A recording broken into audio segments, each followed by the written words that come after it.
Lundi 15 avril 2024, Liz Truss a accordé un entretien à The Sun. Au cours de celui-ci, l'ancienne première ministre a dévoilé les derniers mots qu'Elisabeth II lui avait adressés, 2 jours seulement avant sa mort. Droit d'auteur Best Image. En bref, le 8 septembre 2022, les médecins expriment leur préoccupation pour la santé d'Elisabeth II, qui décède quelques heures plus tard à 96 ans, 2 jours après sa dernière rencontre avec Liz Truss. Liz Truss partage dans une interview et son livre Years to Save the West des détails sur sa dernière rencontre avec la reine, soulignant sa sagesse et son engagement malgré sa santé fragile. Liz Truss révèle avoir été profondément affectée par la mort de la reine, marquant un moment de tristesse intense et de réflexion sur son propre rôle de première ministre. Une dernière conversation bouleversante. Jeudi 8 septembre 2022, dans l'après-midi, les médecins d'Elisabeth II avaient révélé dans un communiqué être préoccupés par l'état de santé de la reine d'Angleterre. Quelques heures plus tard, le palais de Buckingham avait annoncé sa mort, à l'âge de 96 ans. 2 jours plus tôt, celle-ci s'était entretenue avec Liz Truss, alors première ministre.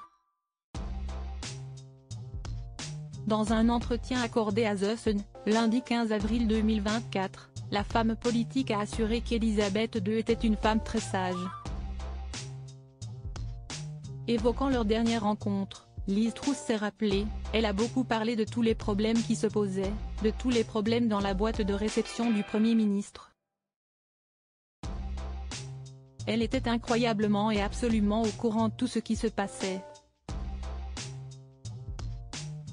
À la fin de leur échange, Elisabeth II lui aurait dit « Je vous reverrai la semaine prochaine ». Liz Truss, elle était complètement à l'écoute. Dans son livre Years to Save the West, l'ancienne première ministre a écrit qu'Elisabeth II s'était levée pour la saluer lors de leur dernière rencontre. On m'a dit qu'elle avait fait un effort particulier pour le faire, mais elle n'a montré aucune trace d'inconfort tout au long de notre discussion. Ce n'était que ma deuxième audience en tête-à-tête avec elle. La fois précédente, après que j'ai été démis d'un autre poste au gouvernement, elle avait fait remarquer qu'être une femme en politique était difficile, a-t-elle confié. En toute transparence, celle-ci a fait savoir, pendant environ 20 minutes, nous avons discuté de politique et il était clair qu'elle était complètement à l'écoute de tout ce qui se passait, en plus d'être typiquement vive et pleine d'esprit. Nous n'avions tout simplement pas le sentiment que la fin viendrait aussi vite que cela, avant d'ajouter « Je savais que je n'oublierai jamais ma dernière rencontre avec Sa Majesté et surtout ce qu'elle a dit vers la fin de notre entretien dans son salon. Être Premier ministre, m'a-t-elle prévenu, si est incroyablement vieillissant. Elle m'a également donné un conseil, va à ton rythme. Peut-être que j'aurais dû écouter. Liz Truss, pourquoi moi, pourquoi maintenant ? Plus loin dans le livre, la femme politique avoir été submergée par l'émotion en apprenant que l'état de santé de la reine d'Angleterre se détériorait.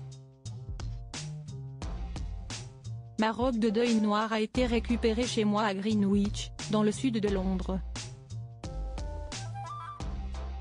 J'ai commencé à réfléchir à ce que j'allais dire si l'impensable se produisait.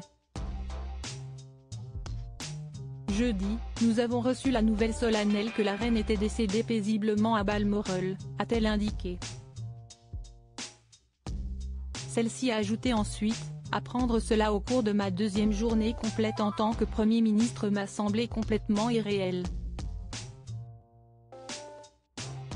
En état de choc, je me suis retrouvée à penser, pourquoi moi, pourquoi maintenant ? Enfin, Liz Truss a révélé avoir été submergée par un profond sentiment de tristesse et avoir fondu en larmes sur le canapé en regardant le cercueil de la reine revenir à Londres.